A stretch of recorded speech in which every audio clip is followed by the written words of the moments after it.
Siguiendo con los temas abordados para la realización del presente trabajo, a modo de informe, tenemos que tocar los llamados contratos informáticos, ¿sí? Básicamente el contrato informático está comprendido dentro de la amplia definición del artículo 1137 del Código Civil y Comercial, el cual establece que habrá contrato cuando varias personas se ponen de acuerdo sobre una declaración de voluntades comunes, ¿sí? Destinada a regular sus derechos. Los contratos informáticos pueden ser de venta, de locación, pueden ser de obra, o también pueden ser los comúnmente llamados de licencia. En muchos aspectos el contrato informático se asemeja mucho al clásico, pero sin embargo tiene ciertas complejidades que lo diferencian, ¿sí? Hay quienes consideran hasta incluso considerarlos como contratos típicos, y otros que los tienen más bien como un contrato atípico, ¿sí? Estos contratos informáticos se van a clasificar en dos grandes grupos. Por un lado, según la materia, van a estar los de equipamiento, los de software y los de servicio, y según el negocio jurídico se van a encontrar los de venta, los contratos de venta, los contratos de leasing, los contratos de horas máquina, entre otros. Al hablar de los contratos, sí o sí tenemos que hablar de los contratos de software, ¿sí? Los cuales su naturaleza jurídica, para hablar de su naturaleza jurídica debemos citar al doctor Fernández Escudero, el cual lo define como electrones susceptibles de apreciación pecuniaria, ¿sí? No lo considera como una cosa, sino como una obra literaria que es una propia creación del ser humano, de su intelecto. La transferencia de su uso será mediante la cesión de los derechos de propiedad, que se da a través de la venta, la cesión de los derechos de licencia, ¿sí? Que se va a dar a través de la prestación de la licencia. Existen distintas clasificaciones de acuerdos contractuales. Se va a encontrar según su función.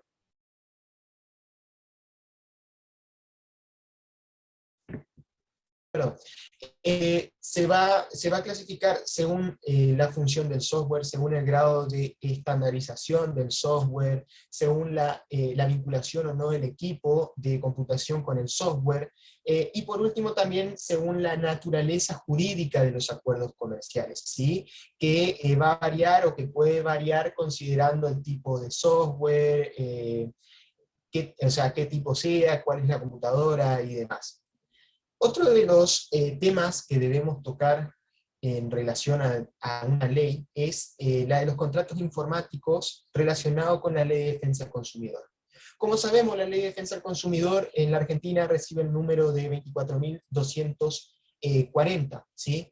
La cual establece que no es posible soslayar que la mayoría de los casos de los contratos informáticos tienen por objeto la adquisición de cosas muebles o de servicios para el consumo fin o beneficio del propio adquiriente o de su grupo familiar, ¿sí?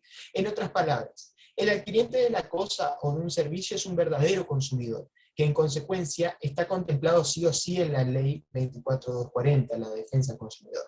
Así las cosas, que el contrato celebrado por medios informáticos se trata de un contrato de consumo, que deberá ser interpretado conforme a las normas de la Ley 24.240. Si es un contrato con cláusulas predispuestas en contra del predisponente y a favor del adquiriente, y si es un contrato paritario conforme al principio general de la buena fe.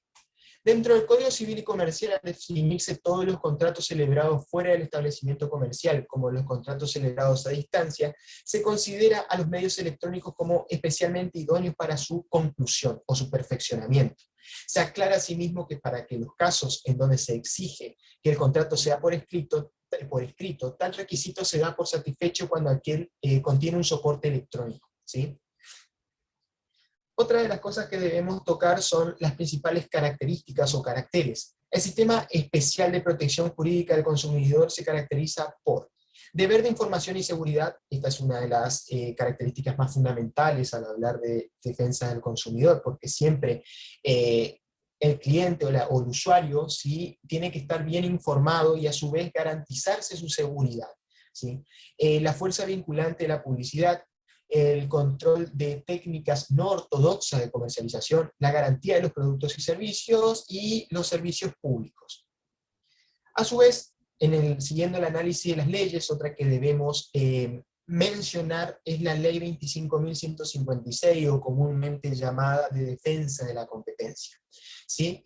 De la mano del desarrollo tecnológico y de la conducta de la oferta y la demanda, los usuarios satisfacen no solo la necesidad de adquirir un bien, producto electrónico por cuestiones laborales, sino que también lo hacen, y en el último tiempo, gracias a las publicidades y demás, lo hacen también por una tendencia o por moda. Por ejemplo, un celular, una computadora, una tablet, ¿sí? Adquirir el último celular. Sin embargo, al acudir a un local comercial, nos encontramos con que cada marca de fabricación indefectiblemente cuenta con un sistema operativo determinado.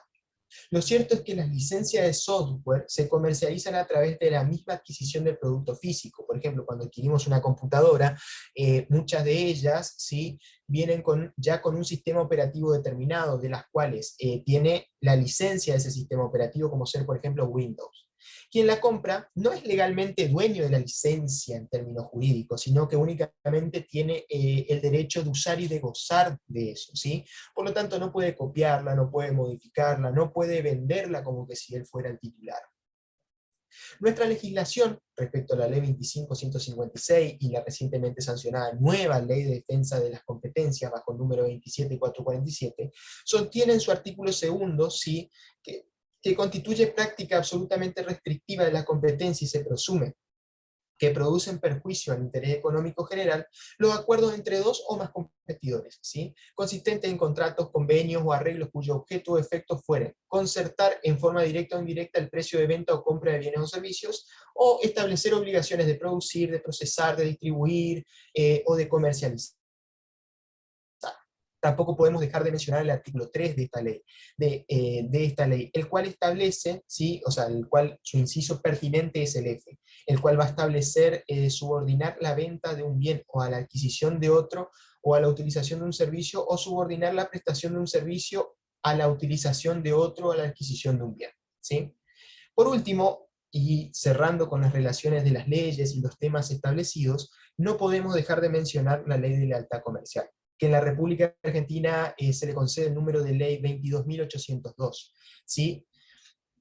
Más precisamente, tenemos que centrarnos en su artículo 5 y artículo 9. ¿Sí? El artículo 5 establece que queda prohibido consignar en las presentaciones, los folletos, envases y etiquetas, o los envoltorios, ¿sí?, palabras o frases o descripciones, marcas de agua y demás, que puedan inducir a error, engaño o confusión respecto de la naturaleza, origen o naturalidad o pureza del producto, ¿sí?